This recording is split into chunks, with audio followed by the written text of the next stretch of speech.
ഓരോ ഇന്ത്യക്കാരനും യഥാർത്ഥത്തിൽ ജനാധിപത്യ വിശ്വാസികളായ ഓരോ പൗരന്മാരും ശരിയായ രീതിയിൽ ആലോചിച്ച് തീരുമാനമെടുത്ത് വോട്ടെടുപ്പിൽ പങ്കെടുക്കേണ്ട ഒരു തിരഞ്ഞെടുപ്പാണ്, നിർണായകമായ തിരഞ്ഞെടുപ്പാണ് 24 നടക്കാൻ പോകുന്നത്. EDA ഉപയോഗിക്കുക, പാർലമെന്റിൽ തങ്ങളുടെ അധികാരവും ഭൂരിപക്ഷവും ഉപയോഗിച്ച് എന്തും വിളിച്ചു പറയുക, ഏത് പ്രമേയവും പാസ്സാക്കുക, പ്രതിപക്ഷത്തെ ഒന്നടങ്കം പുറത്താക്കുക, പാർലമെന്റിന്റെ മതേതര സ്വഭാവത്തെ മുഴുവൻ ഇല്ലാതാക്കുക, പ്രതിപക്ഷ പാർട്ടികളുടെ ഫണ്ട് മരവിപ്പിക്കുക, അവരെ കേസുകളിൽ കുടുക്കി ജയിലിലടയ്ക്കുക, ഈ രീതിയിലാണ് കാര്യങ്ങൾ പുരോഗമിച്ചുകൊണ്ടിരിക്കുന്നത്. അങ്ങേയറ്റം അപകടകരമായ ഒരു സാഹചര്യത്തിലാണ് ഇന്ത്യൻ ജനാധിപത്യം. ഈ തെരഞ്ഞെടുപ്പിൽ ജനങ്ങൾ ബോധ്യപ്പെടേണ്ട ഒരു കാര്യം അതാണ്. കാരണം ഈ ജർമ്മൻ കവിതയുണ്ട്, ജർമ്മൻ കവിതയിൽ നിമോളർ പറഞ്ഞിട്ടുള്ളൊരു കാര്യമുണ്ട്. അവരെന്നെ തേടി വന്നു, അവരാദ്യം കമ്മ്യൂണിസ്റ്റുകളെ തേടി വന്നു, അപ്പോൾ ഞാനൊന്നും മിണ്ടിയില്ല. അവർ പിന്നീട് തൊഴിലാളികളെ തേടി വന്നു, അപ്പോഴും ഞാനൊന്നും മിണ്ടിയില്ല. അവർ ജൂതന്മാരെ തേടി വന്നു, അപ്പോഴും ഞാനൊന്നും മിണ്ടിയില്ല. അവസാനം അവരെന്നെ തേടി വന്നു, അപ്പോൾ എനിക്ക് വേണ്ടി സംസാരിക്കാൻ ആരും ഉണ്ടായിരുന്നില്ല. നാസി ജർമ്മനിയുടെ കാലത്ത് ഫാസിസത്തിനെതിരായിട്ടൊരു കവി പറഞ്ഞതാണ്. അത്തരം ഒരു സാഹചര്യം ഇന്ന് ഇന്ത്യയിൽ രൂപപ്പെട്ടിട്ടുണ്ട്. അതുകൊണ്ട് ബുദ്ധിപരമായി, വിവേകപരമായി, സാമൂഹിക ഉത്തരവാദിത്വത്തോടുകൂടി ഈ കാര്യങ്ങൾ മനസ്സിലാക്കി നമ്മുടെ വോട്ടവകാശം ഉപയോഗിക്കേണ്ട ഒരു രാഷ്ട്രീയ സന്ദർഭത്തിൽ ഇന്ത്യ എത്തിച്ചേർന്നിരിക്കുന്നു. നോക്കൂ സ്മൃതി, കഴിഞ്ഞൊരു 6 മാസമായിട്ട് നമ്മുടെ രാജ്യത്തെ ജനാധിപത്യ വ്യവസ്ഥിതിയിൽ എന്തൊക്കെയാണ് സംഭവിച്ചുകൊണ്ടിരിക്കുന്നത്? ഇപ്പോൾ കഴിഞ്ഞ ഡിസംബറിലാണ് അവസാനത്തെ പാർലമെന്റ് സമ്മേളനം നടന്നത്. 17ാം ലോക്സഭയുടെ അവസാനത്തെ സമ്മേളനമായിരുന്നു അത്. മറ്റൊരു കാരണത്താൽ ചരിത്രത്തിൽ ഇടം നേടിയ സമ്മേളനം എന്താണെന്നറിയോ?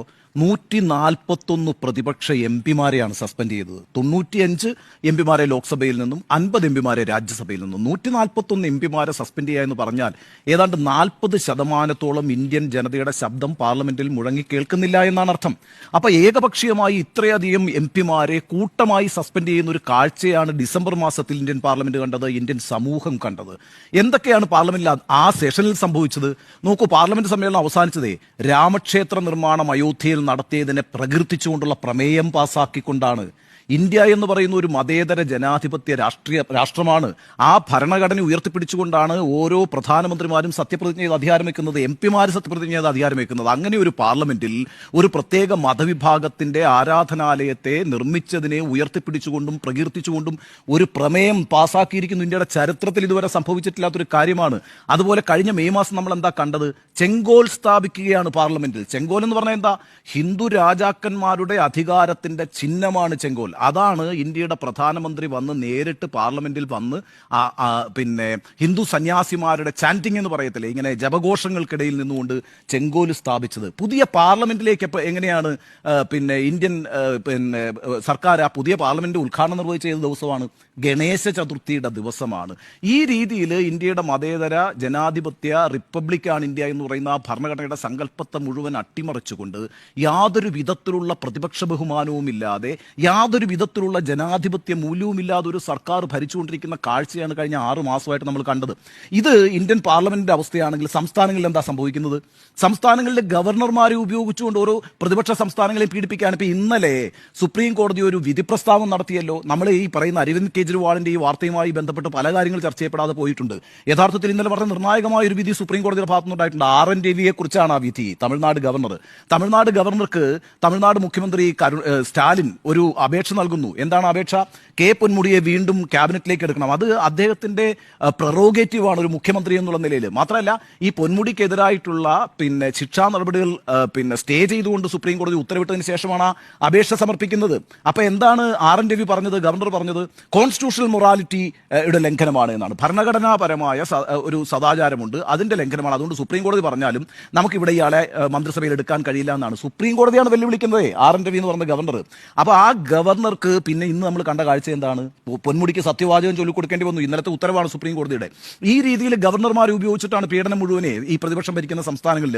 ഇപ്പൊ തമിഴിസൈ സൗന്ദരരാജൻ എന്ന് പറഞ്ഞിട്ട് തെലങ്കാനയിൽ ഒരു ഗവർണർ ഉണ്ടായിരുന്നല്ലോ. ആ തെലങ്കാന ഗവർണർക്കെതിരെ എത്ര രൂക്ഷമായ വിമർശനമാണ് പിന്നെ സുപ്രീം കോടതി ഉന്നയിച്ചത്. ഇപ്പൊ തമിഴിസൈ സൗന്ദരരാജൻ ചെന്നൈ സൗത്തിലെ ലോക്സഭാ കാൻഡിഡേറ്റാ BJP-യുടെ. ആയിക്കോട്ടെ, രാഷ്ട്രീയമുണ്ട്. അങ്ങനെ അവരുടെ രാഷ്ട്രീയവുമായി ചേർന്ന് നിൽക്കുന്നവരെ തന്നെയാണ് അവർ ഗവർണർമാരും ഒക്കെ ആക്കുക, ഒരു സംശയവുമില്ല. പക്ഷേ ഗവർണർ പദവിയിൽ നിന്ന് രാജിവെച്ച് ഇമ്മീഡിയറ്റ് ആയിട്ട് ചെന്നൈ സൗത്തിൽ മത്സരിക്കാൻ പോവാണ് ഈ കഥാപാത്രം. അതിനും ഒരു കുഴപ്പമില്ല. ഞാൻ പറയുന്നത് ഇന്ത്യൻ പാർലമെന്റിനെ അവഹേളിക്കുക, യാതൊരു തരത്തിലുള്ള ജനാധിപത്യ മൂല്യങ്ങളും സംരക്ഷിക്കപ്പെടാതെ പോവുക. എന്താണ് ജനാധിപത്യം എന്ന് യഥാർത്ഥത്തിൽ പറയുന്നത്? നമ്മൾ ജനാധിപത്യം എന്ന് പറയുന്നത് ഭൂരിപക്ഷത്തിന്റെ അഭിപ്രായത്തിൽ നടപ്പാക്കുന്നതിനെ അല്ല ജനാധിപത്യം എന്ന് പറയുന്നത്. നല്ല ജനാധിപത്യം എന്ന് പറയുന്നത് ഭൂരിപക്ഷമുള്ള ആളുകൾ ന്യൂനപക്ഷത്തെ ബഹുമാനിക്കുകയും അവരുടെ അവകാശങ്ങളെ സംരക്ഷിക്കുകയും ചെയ്യുമ്പോഴാണ് ഉത്തമമായ മഹത്തായ ജനാധിപത്യം എന്ന് പറയുന്നത്. ഇവിടെ നേരെ മറിച്ചാണ്. ഏകപക്ഷീയമായി അധികാരം ഉപയോഗിച്ചുകൊണ്ട് എല്ലാവരെയും അടിച്ചമർത്താനാണ് നടത്താനാണ് ശ്രമിക്കുന്നത്. അങ്ങനെ ഏകപക്ഷീയമായി അധികാരമുണ്ട് ഞങ്ങൾ തീരുമാനിക്കും. ഒരു ഷോർട്ട് ടേം പാർലമെന്റ് സെഷൻ നടന്നു, സെപ്റ്റംബറിലാണ് നടന്നത്. ചെറിയൊരു പാർലമെന്റ് സമ്മേളനം നടന്നത്, കുറച്ച് ദിവസത്തേക്കായിരുന്നു. അത് സാധാരണഗതിയിൽ പാർലമെന്റ് സമ്മേളനം നടക്കുക എങ്ങനെയാണെന്നറിയാവോ? പാർലമെന്റിന്റെ സ്പീക്കർ, ലോക്സഭാ സ്പീക്കർ ഒരു വാർത്താ സമ്മേളനം നടത്തിയിട്ട് അനൗൺസ് ചെയ്യും ഡേറ്റ്. അതിൻ്റെ കൂട്ടത്തിൽ അജണ്ട കൊടുക്കും കൃത്യമായിട്ട് ഈ പറയുന്ന പ്രതിപക്ഷാംഗങ്ങൾക്ക്. വേണമെങ്കിൽ ഒരു സർവകക്ഷി യോഗവും അതിന് മുന്നോടിയായിട്ട് നടത്തും. ഇത് ഇന്ത്യയുടെ പ്രധാനമന്ത്രി ഒരു പബ്ലിക് റാലിയിൽ പറയുകയാണ്, ഇതാ ഞങ്ങളൊരു ഹ്രസ്വകാല പാർലമെന്റ് സമ്മേളനം നടത്താൻ പോകുന്നു. അത് ഹ്രസ്വമായിരിക്കും, പക്ഷേ അത് വലിയ ഹ്യൂജ് ആയിരിക്കും. It is going to be huge even though it is short. കാരണം എന്താ വെച്ചാൽ വലിയൊരു സംഭവം ഞങ്ങൾ നടപ്പാക്കാൻ പോകുമെന്നാണ് പറയുന്നത്. ഈ രീതിയിൽ പ്രതിപക്ഷത്തെ കോൺഫിഡൻസിലെടുക്കാതെ, പ്രതിപക്ഷത്തെ ബഹുമാനിക്കാതെയുള്ള പ്രവർത്തനങ്ങൾ കഴിഞ്ഞ 6 മാസമായി വളരെ ത്വരിതഗതിയിൽ നടന്നുകൊണ്ടിരിക്കുകയാണ്. അതുകൊണ്ടാണ് ഞാൻ പറയുന്നത്, ഓരോ ഇന്ത്യക്കാരനും യഥാർത്ഥത്തിൽ ജനാധിപത്യ വിശ്വാസികളായ ഓരോ പൗരന്മാരും ശരിയായ രീതിയിൽ ആലോചിച്ച് തീരുമാനമെടുത്ത് വോട്ടെടുപ്പിൽ പങ്കെടുക്കേണ്ട ഒരു തിരഞ്ഞെടുപ്പാണ്, നിർണായകമായ തിരഞ്ഞെടുപ്പാണ് 24 നടക്കാൻ പോകുന്നത്. ഈ അരവിന്ദ് കെജ്രിവാളിന്റെ കാര്യം കൂടി പറയാം. ഈ അരവിന്ദ് കെജ്രിവാളിന്റെ കാര്യത്തിൽ നിന്ന് അഭിഷേക് മനു സിംഗ്വി അവിടെ പറഞ്ഞൊരു പ്രധാനപ്പെട്ട പോയിന്റ് ഉണ്ടല്ലോ, ഞാൻ അത് വായിക്കാം. There is a new pattern. ഇപ്പോൾ ഒരു പുതിയ രീതി സംജാതമായിരിക്കുന്നു. You have a witness who does not name Kejriwal in first or second statement. അതായത് നിങ്ങൾക്കൊരു വിറ്റ്നസിനെ കിട്ടിയിരിക്കുന്നു. ആ വിറ്റ്നസ് ഒന്നാമത്തെയും രണ്ടാമത്തെയും ചോദ്യം ചെയ്യൽ, വിറ്റ്നസ് എന്ന് പറഞ്ഞാൽ ഇവിടെ സാക്ഷിയാണ് കേട്ടോ, ഒന്നാമത്തെയും രണ്ടാമത്തെയും ചോദ്യം ചെയ്യലിൽ കെജ്രിവാളിന്റെ പേര് പറയുന്നില്ല. അപ്പോൾ എന്ത് ചെയ്യുന്നു? യു അറസ്റ്റ് ചെയ്യും, നിങ്ങൾ അയാളെ അറസ്റ്റ് ചെയ്യുന്നു. എന്നിട്ട് ഒപ്പോസ് ബെയിൽ വെഹിമെന്റ്ലി എന്ന് പറഞ്ഞാൽ വളരെ കർശനമായി അദ്ദേഹത്തിന്റെ ബെയിൽ ആപ്ലിക്കേഷൻ, ജാമ്യാപേക്ഷയെ തള്ളിക്കളയുന്നു. Then he turns approver. അപ്പോൾ അയാൾ ഒരു മാപ്പുസാക്ഷിയായി തീരുന്നു. And one fine day he gives a brilliant statement. എന്നിട്ടൊരു സുപ്രഭാതത്തിൽ അദ്ദേഹം ഒരു പ്രധാനപ്പെട്ട സ്റ്റേറ്റ്മെന്റ് നടത്തുന്നു, കെജ്രിവാൾ കുറ്റക്കാരനാണ് എന്ന് പറയുന്നു. അപ്പോൾ ആദ്യം ഒരു വിറ്റ്നസ് ആയിട്ട് ഇയാളെ സമീപിക്കുന്നു, അയാളെ ചോദ്യം ചെയ്യുന്നു, അയാൾ ഇത് പറയാൻ തയ്യാറാകുന്നില്ല, അപ്പോൾ അയാളെ കുറ്റക്കാരനായി കണ്ടെത്തി അറസ്റ്റ് ചെയ്യുന്നു, എന്നിട്ട് അയാൾക്ക് ബെയിൽ കൊടുക്കുന്നില്ല, അയാളെ പീഡിപ്പിക്കുന്നു, എന്നിട്ടൊരു സ്റ്റേറ്റ്മെന്റ് എഴുതി വാങ്ങിക്കുന്നു. ഈ കഥാപാത്രം ആരാണ്? അരബിന്ദോ ഫാർമയുടെ ശരത്ചന്ദ്ര റെഡ്ഡി എന്ന് പറയുന്ന ആളാണ് ഈ കേസിൽ, ഈ ഡൽഹി ലിക്കർ കേസിൽ അപ്രൂവറായി മാറിയത്. ഈ അപ്രൂവറായി മാറിയ കഥാപാത്രത്തെ കുറിച്ചാണല്ലോ കഴിഞ്ഞ ദിവസവും നമ്മൾ സംസാരിച്ചു. ഇലക്ട്രൽ ബോണ്ടിന്റെ കാര്യത്തിൽ നവംബർ 10 തീയതിയാണ് ഇദ്ദേഹം അറസ്റ്റിലാവുന്നത്. എപ്പോ? 2022 നവംബർ 10. നവംബർ 15 തീയതി അദ്ദേഹം 5 കോടിയുടെ ബോണ്ട് വാങ്ങിച്ചു. എന്നിട്ട് അത് നേരെ BJPക്ക് സംഭാവന ചെയ്തു. മെയ് 2023 ഈ സ്റ്റേറ്റ്മെന്റ് ഇങ്ങോട്ട് കിട്ടിക്കഴിഞ്ഞപ്പോൾ മെയ് 2023 ഇദ്ദേഹത്തെ അപ്രൂവർ ആക്കണമെന്ന് പറഞ്ഞിട്ട് ഡൽഹി ഹൈക്കോടതിയെ സമീപിക്കുന്നു എൻഫോഴ്സ്മെന്റ് ഡയറക്ടറേറ്റ്. അദ്ദേഹം അപ്രൂവർ ആവുന്നു. ജൂൺ 2023 അദ്ദേഹം വീണ്ടും 34.5 കോടിയുടെ ഇലക്ട്രൽ ബോണ്ട് വാങ്ങി BJPക്ക് സംഭാവന ചെയ്യുന്നു. 50 കോടിയുടെ വാങ്ങിയിട്ടുണ്ട്, അതിനകത്ത് BRSന് കൊടുത്തിട്ടുണ്ട്, TDPക്ക് കൊടുത്തിട്ടുണ്ട്. എന്നാൽ 34.5 കോടി രൂപയാണ് സംഭാവന ചെയ്തിരിക്കുന്നത്. അപ്പൊ അങ്ങനെ ഒരു മാപ്പുസാക്ഷി ഉണ്ടാക്കി ഇവിടെ ഒരു സ്റ്റേറ്റ്മെന്റ് എടുത്തിരിക്കുന്നു. ആ സ്റ്റേറ്റ്മെന്റ് അടിസ്ഥാനത്തിൽ കെജ്രിവാൾ ഇപ്പോൾ അറസ്റ്റ് ചെയ്യപ്പെട്ടിരിക്കുന്നു. ഒരു കാര്യം കൂടി പറഞ്ഞ് ഞാൻ അവസാനിപ്പിക്കാം. നമ്മൾ ഈ രാഷ്ട്രീയത്തിൽ ഈ എൻഫോഴ്സ്മെന്റ് ഡയറക്ടറേറ്റിനെ ഉപയോഗിച്ചുകൊണ്ട് നടത്തിക്കൊണ്ടിരിക്കുന്ന പീഡനങ്ങളുടെ ഒരു കണക്ക് തന്നെ ഇന്ത്യൻ എക്സ്പ്രസ് റിപ്പോർട്ട് ചെയ്തിട്ടുണ്ട്. 2014 മുതൽ 2022 വരെയുള്ള 8 വർഷക്കാലം, അതുവരെയുള്ള കണക്കാണ് നമുക്ക് ലഭ്യമായിരിക്കുന്നത്.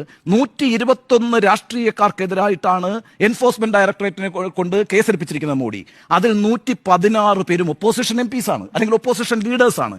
5 പേര് മാത്രമാണ് മറ്റ് കേസുകളിൽ പെട്ടിരിക്കുന്നവർ. അപ്പൊ 116 പ്രതിപക്ഷ നേതാക്കളെയും ED ഉപയോഗിച്ച് പീഡിപ്പിച്ചുകൊണ്ട് എങ്ങനെയൊക്കെ ഈ പ്രതിപക്ഷത്തെ ഭിന്നിപ്പിക്കാം എന്നുള്ളതിന്റെ ഏറ്റവും നല്ല പ്രയോഗം നടത്തിയത് ഈ പറയുന്ന നരേന്ദ്രമോദിയാണ്. എന്നാൽ സ്വിച്ച് ചെയ്ത് നേരെ BJPയിലേക്ക് മാറുന്ന ആർക്കെതിരെയും കേസില്ല. നമ്മളിത് ആവർത്തിച്ച് പറഞ്ഞേ പറ്റുള്ളൂ സ്മൃതി. കാരണം വെച്ചാൽ സുവേന്ദു അധികാരിയുടെ കേസ് എന്തായി, തപസ് റോയുടെ കേസ് എന്തായി, മുകുൾ റോയുടെ കേസ് എന്തായി, ഹിമന്ത ബിശ്വ ശർമ്മയുടെ കേസ് എന്തായി, അജിത് പവാറിന്റെ കേസ് എന്തായി, ഈ രീതിയിൽ നാരായൺ റാണയുടെ കേസ് എന്തായി, ഈ രീതിയിൽ BJP പാളയത്തിലേക്ക് മാറുന്നവരുടെ എല്ലാവരുടെയും കേസുകൾ ഒഴിവാക്കി കൊടുക്കുകയും നിരന്തരമായി പ്രതിപക്ഷ പാർട്ടികളുടെ ആളുകളെ തിരഞ്ഞുപിടിച്ച് അവരെ ED കേസിൽ കൊടുക്കുകയും ചെയ്തുകൊണ്ടുള്ള രാഷ്ട്രീയ തന്ത്രം